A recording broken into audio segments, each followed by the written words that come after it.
guys, it's Paul from Musky Beard. So in my previous video I uploaded, my week 31, I decided that I would kind of pitch my idea of what I'm working on, of the idea that I've had in months. I'm currently thinking about the idea of this cosmetic serum product. I didn't ever kind of thoroughly mention the idea because I instantly was afraid of the idea that oh, Husky Beards is trying to sell us this like a scammy beard growth product. So I never did that. I instead tried to build a reliable and trustable brand. And that kind of got tarnished. It almost got tarnished yesterday because people threw me these accusations, these wild accusations of me just fucking lying, but ego aside, it was very healthy, okay? It was very healthy in the aspect that I got constructive criticism. I had my baby, right? This is my idea. This is my baby that I've been working on for fucking feeding it, fucking nurturing it, whatever, giving so much time, whatever. I threw this baby out into the market and I had a bunch of positive feedback, bunch of constructive feedback saying, okay, we want this, we don't want that. You need to prove this, you need to show this, we need this, blah, blah, blah. And then I also got some very negative feedback saying, how could you do this? Who are you? You're Spanish beard, you're faking it, whatever. And it was like both a positive and very negative experience. Ego aside, it was necessary. And in these next series of videos, I'm going to completely disengage my personality. I pretty much am not going to exist in these next following videos. The only thing that's going to exist in this particular video and the next series of videos, is the information itself, the grounding of information, the scientific aspects, everything straight from scientific studies, okay? No personal anecdotes, no product reviews, no Jeff's Beard Board product reviews, none of the posts on Minoxidil Beard Spot. This is all strictly derived from scientific studies, which I will have every single study linked in the description. I will also have a long 1800 word original content originally wrote by me blog post. I demand that you guys check it out. I demand that you guys watch this video to the entirety. If you don't feel like watching this video to the entirety, at least read the blog post to its entirety, as well as read the studies mentioned, okay? And don't just read the abstracts. Don't just read the abstracts of the studies. Actually have if you're a college student, many times you can access these articles for free by logging into your institution. For example, I used to go to Georgia State University. I still have the login. I logged in with that. I was able to access many of these articles for free. So that's why I'm so confident that these ingredients can have the potential to be very effective and have the potential to outperform minoxidil 5%. But yeah, please don't read the abstracts. Please log in, or please buy it, rent it. You can rent the articles for about 24 hours for about $10, which is pretty expensive actually. But before you make any hate claims, before you even think that I'm fucking lying or something like that, please be prepared to engage in not in an egocentric way, but please be able to engage in a healthy, productive, scientific dialogue about this particular ingredients and how it relates to beard growth. I'm not going to accept any comments that say anything personal, anything ego attached, none of emotions attached. Let's get on with the video. This beard growth ingredient is Procyanidin B-2. Some of you guys might already know this by now. It's not a surprise. It wasn't intended to be a surprise. I'm going to be looking down on my my notes, because every time I make a video or informational video, I have this little document, and this is pretty much all my writing. This is all my typing, not copy pasted. None of this. This is all straight from me, derived from studies. So I'll be kind of going through some checkpoints. You can also look at this blog post. And as a side note, this is just a potential ingredient. I have about 4 or 5 potential ingredients. I called my chemist last night. Apparently, I'm going to have to invest a couple $100 more if I want a formulation with more than 2 ingredients.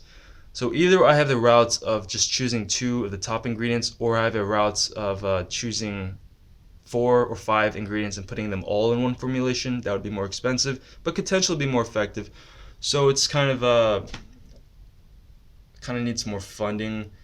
There's more risks involved, obviously.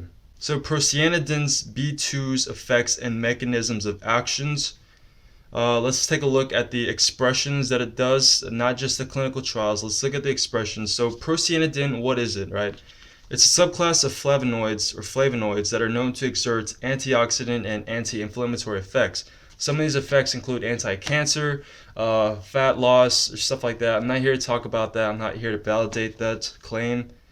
But these polyphenol compounds, right, or polyphenol, I don't know how you pronounce it, they're found in apples, barley, and grape seeds, plus other extracts as well. And they have been suggested to produce hair growth stimulating effects by promoting hair epithelial cell growth and inducing the active anagen growth phase in vivo murine models. But not just rats, okay? They actually had clinical trials, double-blind studies with participants. One was 6 month, one was a year trial. So these are pretty in-depth. So firstly, if we want to look at the specific cellular expression, we have to recognize the fact that procyanidin's relationship to the TGF beta signal pathways, which are known to induce the catagen phase. The catagen phase is the degenerative stage in hair growth, basically where your hairs are pretty much getting to the telogen phase, which they'll shed out. The study examined procyanidin B2's relationship to mitogen activated protein kinase cascade. So that's quite a handful, right? PKC. PKC, either there's PKC alpha and PKC delta. PKC alpha is the one that you want to induce, and PKC delta is the one that's basically gonna cause cellular death, or known as apoptosis. So the study added TGF beta 1 and 2 to the hair epithelial cell cultures and noted that these pathways dose-dependently decreased cell growth and induced apoptosis. That would obviously be bad, that would be detrimental.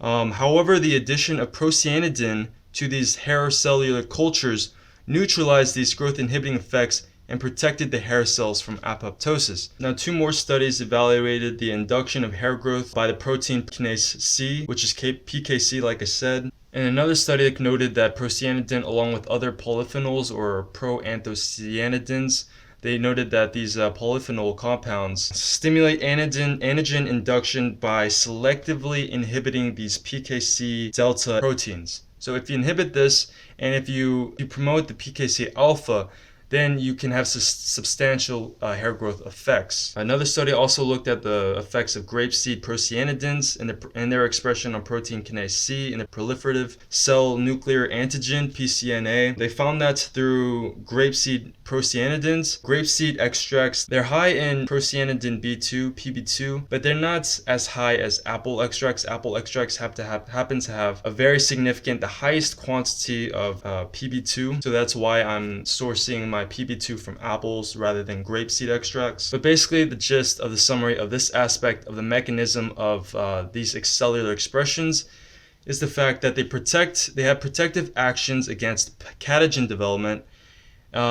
They prevent cellular DNA damage and hair loss. So those are just the protective qualities. Now let's actually look at the proliferative qualities, how these can actually stimulate hair growth. These procyanidins, the study demonstrated that procyanidin B2 displayed the maximum growth promoting effects for hair epithelial cell growth. The results were procyanidin B2 reached about 300% relative to controls in a 5-day culture. This study also demonstrated that procyanidin oligomers, which is PB2, stimulate anagen induction at almost the same intensity as minoxidil 2%. So basically, this study looked at procyanidin B2 at a 1% concentration and compared that with finasteride, and also compared that with minoxidil 2%. They didn't compare that with minoxidil 5%. My intention is to outsource a formula with procyanidin B2 at a 5% concentration, or maybe 4%. Nothing crazy like 10 or 20%, 5% concentration. So I'm going to make the assumption that 5% procyanidin B2 would be more effective than procyanidin 1%, and therefore I can make the theoretical conclusion that this procyanidin B2 at 5% concentration might have similar effects or even higher, greater effects than minoxidil 5%. However, that's a quote by me that is grounded by science, but there might be bias in that statement. Now, several studies, a 6-month study trial and also a 12-month clinical study, which are a double-blind clinical tests that have been performed with thousands of dollars, with participants signing waivers and everything like that, everybody recording these side effects, It's long, lengthy trials, not anything sponsored by like businesses. These are actually research laboratories. They noted that hair density was observed. They noticed that hair growth overall was observed. They noticed that anagen was stimulated. And they also noted that 1% procyanidin was produced greater hairs than finasteride, which is pretty significant because finasteride is one of the top selling hair loss products. The 12-month clinical study investigated the effectiveness of 0.7% apple procyanidin oligomers. So these concentrations are very low, 0.7% and 1%. That's pretty low. 21 men were in the procyanidin group and 22 men were in the placebo-controlled group. Time course development improved and hair density was observed, and no adverse side effects were observed in the subjects. Okay, that was just kind of a quick summary on the mechanisms of expression and also some of the clinical trials that were performed. Now let's talk about the pharmacokinetics and pharmacology of Procyanidin B-2. If you guys don't know pharmacokinetics or pharmacology, it's basically the study of how an ingredient is absorbed, the penetration rates, basically the mechanisms of actions once inserted in the body. It's either by injection or inhaling, or it covers a vast, diverse topic of how a drug or cosmetic is used and used by the body. So this study observed the percutaneous penetration of PB2 in a lotion with only 0.06663 milligrams, which is very low. And despite this very low concentration, the substance proved useful in regard to pharmacokinetics. So it was very absorbable and very highly penetratable. Now, is this stuff safe? Am I gonna give you some toxic chemical that's gonna kill you? Well, let's look at this study right here. To evaluate the safety of topical Procyanidin B-2 as a hair growing agent, this study examined the mutagenicity, acute subcutaneous injection, primary irritation, skin sensitization, and eye irritation of this compound. The results showed this compound to have no mutagenic effects, no structural aberrations, the legal dose being greater than 2,000 milligrams when injected. I'm not going to inject this shit in you. No primary irritation among tests on rabbits, and slight irritation when inserted into eyes rabbits. So this stuff is not going to go in your eyes. This stuff is not going to be injected. I'm not going to give you the legal dose. So this stuff is completely safe. It's completely harmless. That's why I say no side effects. But potentially you could have maybe some skin irritation. We don't know yet because we're still at the idea stage. So this video was sort of brief actually, but I did observe the not just the clinical trials performed, but I also noted the pharmacokinetics, the mitogen activated protein involves, the subcutaneous absorption rates, the potential toxicity and safety levels, and even the sources of which polyphenols are at its highest concentration, okay? I'm doing this research. I'm not just looking at 2 or 3 clinical trials. I'm looking at how does this actually work. My chemist, what he's doing is how does a particular ingredient react with another ingredient? How is it stable? Do we need to add preservatives? What is the smell going to be like? So he's taking care of the formulation side. I'm taking care of more of the scientific. What is the mechanisms of actions going on? What is molecular compounds? What are they comprised of? How are those compounds related to hair growth enhancing effects? Everything like that. And I honestly doubt that anybody's still watching this video. If you are still watching this video, thank you for watching still. You can even look on hair growth topics or hair growth forums, product review sites. You can look at all this stuff, and there are some successful anecdotes. With that said, there are also some neutral and negative anecdotes as well, but that's with every cosmetic product, that's with every drug. So this ingredient is included in many hair growth treatments on the market in the world, especially in Asian demographics. And I also called one of these particular companies that specialize with Procyanidin B-2 that have it primarily in their ingredients. I called them, I told him like, what do you think about this stuff being in a beard growth cosmetic? And he said it would work fine. He said he really did believe in it. But that's just a personal bias. That's not objective. That's not truthful. Just take that with a grain of salt. And of course, the science suggests and supports this claim that this thing will promote hair growth. However, it's not 100% guarantee that this product will work for you, or not this product, but this ingredient will work for you. There's not 100% certainty. That's the same thing with Minoxidil. I believe a study only had like 60% produce, 60 or 70% produce hair growth. So it wasn't even 100%. And of course, the scientific research aims to shed falsities rather than promoting absolute truth. So what I mean by that is science, the aim of science is not to produce truth and knowledge, it's rather to get closer to truth by shedding away falsities. You know, it's like you take a theory and you test the theory. If the theory doesn't work, then we know this theory is not true. We take another theory, we know this theory is not true. But ultimately, we don't know what the absolute truth is. We'll never get there. That's what science leads us to. So to conclude, I have very high hopes that this ingredient would be very good. It's also good for the skin. It's also good for the health. But I'm not here to talk about that. My next ingredient is fructose panax ginseng. That is an ingredient that I truly fucking believe in. That ingredient is going to be in the formulation, no doubt. I love that ingredient.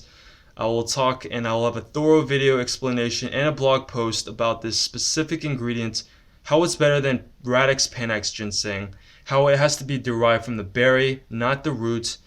And honestly, I'd be so surprised if any of you guys are still watching right now. You guys are probably bored by now, but this is the stuff that's really necessary for the community. More videos are going to come about this formulation. MVPs are going to be released maybe 2 to 3 weeks. Not from now, but from the time they're being developed. And the next ingredient, like I said, it's fructose panax ginseng. I'm so excited about that ingredient.